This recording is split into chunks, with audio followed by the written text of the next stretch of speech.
Hi, Kevin Henry, the Group Editorial Director for UBM Advanstar's Dental Division, and I'm on a Google Hangout tonight with our Chief Dental Editor, our Technology Editor, a good friend of mine, and the man to talk about when it comes to imaging, Dr. John Flucke. John, you've got a lot of hats to wear there, brother. How you doing? I'm doing well, Kevin. I may have a lot of hats, but I'm going to stick with the Starbucks hat for the Google Hangout. So it's all good.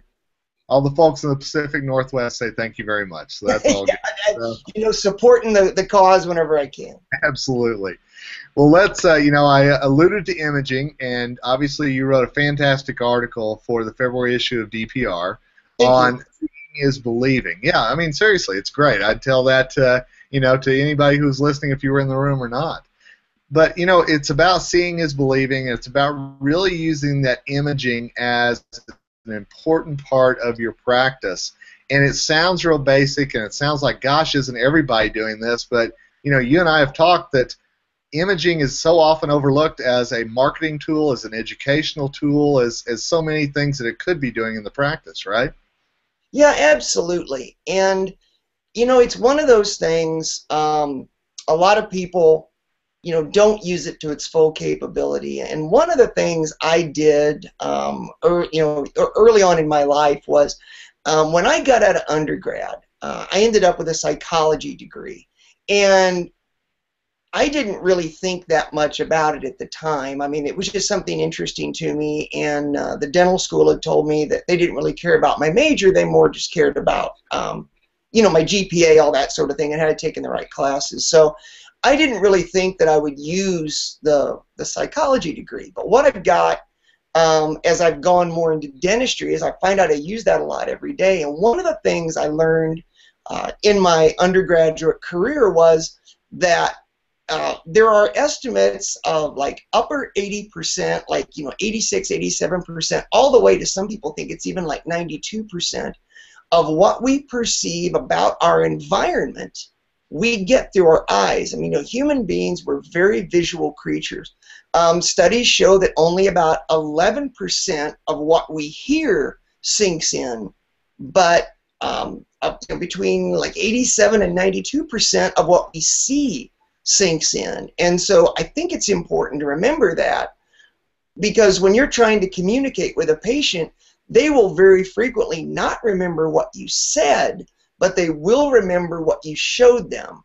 And knowing that human beings are visual creatures, and knowing how important it is to relate to people using visual aids of some type, it just behooves the practice to communicate better.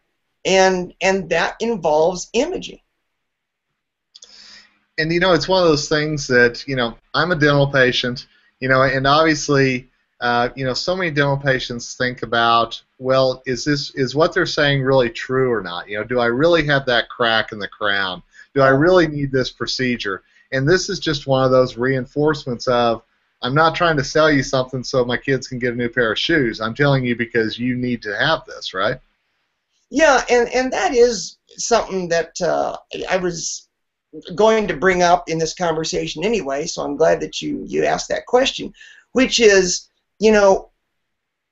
what I talk about and what I try and do with my patients is I don't, from a professional standpoint, I don't like the word sell as far as healthcare or in dentistry. I don't sell dentistry. I'm not a salesman. I'm a doctor and I'm a communicator. And with the pictures, it just becomes, it becomes a third party that is, not making any money off of anything, and it just helps verify and show the need. And so, I don't use any kind of imaging, intraoral cameras or, digital radiographs or digital caries detection. I don't use those to sell, quote unquote dentistry. I use it to communicate. Doctor comes from a word that actually means teacher. You trace back its origins, and so to me, it's all about teaching and educating. If you educate your patients about what's right and what they need to have done, then I think oftentimes they make the right decision, much more often than not. Um, my story with the intraoral camera is, I think, a good one, and it really, needs to be told here, which is the first piece of technology that I owned other than a computer was an intraoral camera. And at the time, the intraoral camera was $15,500. And the local sales rep, they were having kind of a push on selling intraoral cameras. And they had asked me, they had a suite set up in a hotel here in Kansas City, and they wanted, they're making appointments to have people come by and see the intraoral cameras. And I kind of got, sort of twisted my arm, and they got me to agree to, to come to one of these, and it was, in the evening. And interestingly enough, the hotel where they were holding this happened to be directly on my way to Kauffman Stadium for a baseball game. And as most people know, I'm a huge Royals fan. So my father and I... Hey, John, let me ask you a question. Did the Royals go to the World Series this year? I'm just curious. Yeah, they sure did, for the first time since 1985. Just want to make sure we clear that out. And you know what? Nobody appreciates that question more than I do, Kevin. So I had my dad with me, and he and I were going to go to the game. And as we're driving down the highway, I told my dad, I said, hey, we got to peel off here real quick. I promised my sales guy I'd come look at this camera thing. And, so it's just going to be, 10 or 15 minutes. We're going to zip in, we're going to zip out. So we went in. We were the only people there other than, the salespeople. And I went in, I looked at the camera, and, I'd seen them before, and I was new or fairly new into practice, and, $15,500 was a huge sum of money then, and especially a huge sum of money to somebody that was struggling building a practice from scratch. So I had no intention of buying.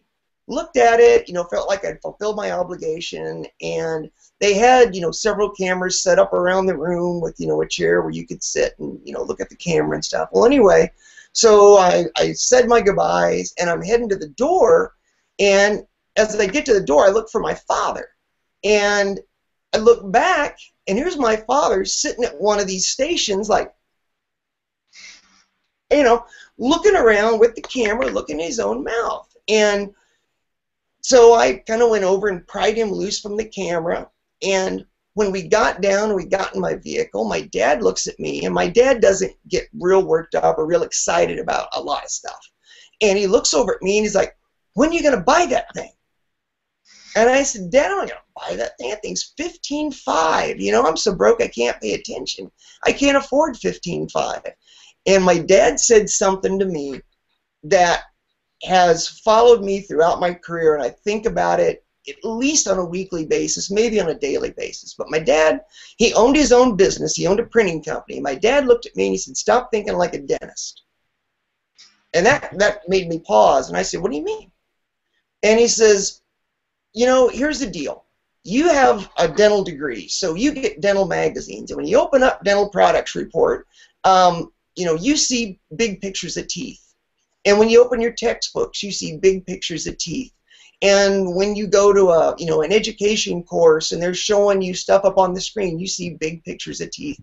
You're used to seeing teeth, and that seems commonplace to you.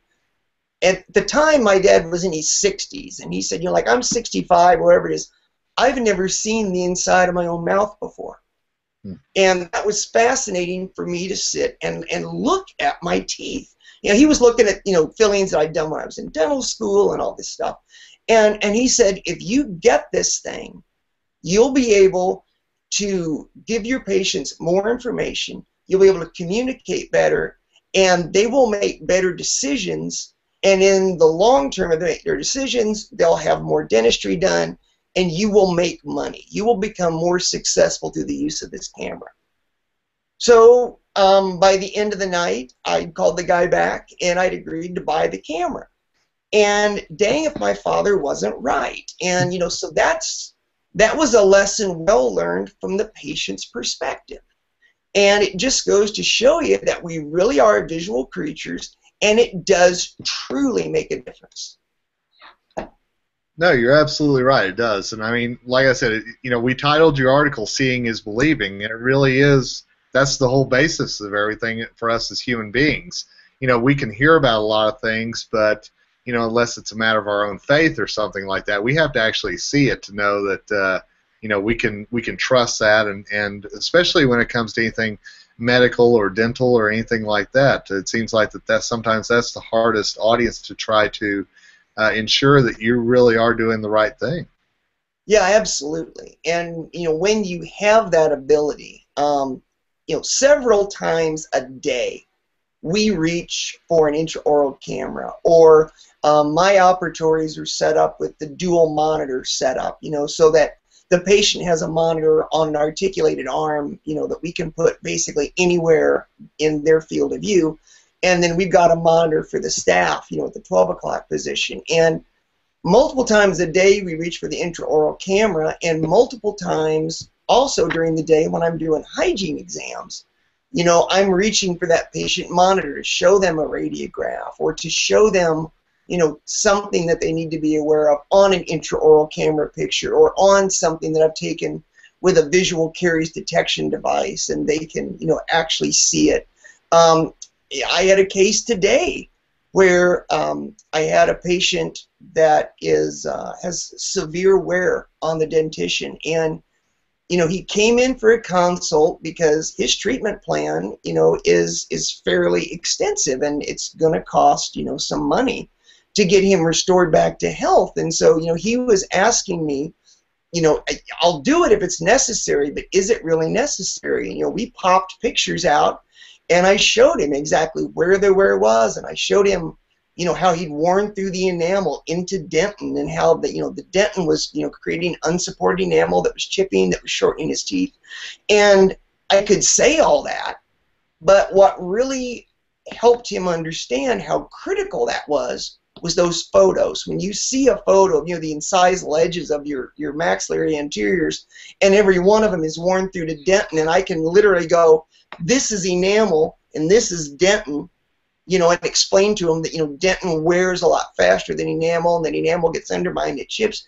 That made sense to him. If I'd have just said the whole process, I don't think it would have had as big an impact. And so, having those dual monitors, or having some type of a monitor, whether it's an iPad or something that allows the patient to look at things, then you do that whole co-diagnosis piece that people talk about. And with that comes greater understanding. And, in the example today of the extensive treatment plan, the gentleman left and he scheduled an appointment because, when he left, he understood what I wanted to do, and he understood why it was so important. And I couldn't have done that without imaging.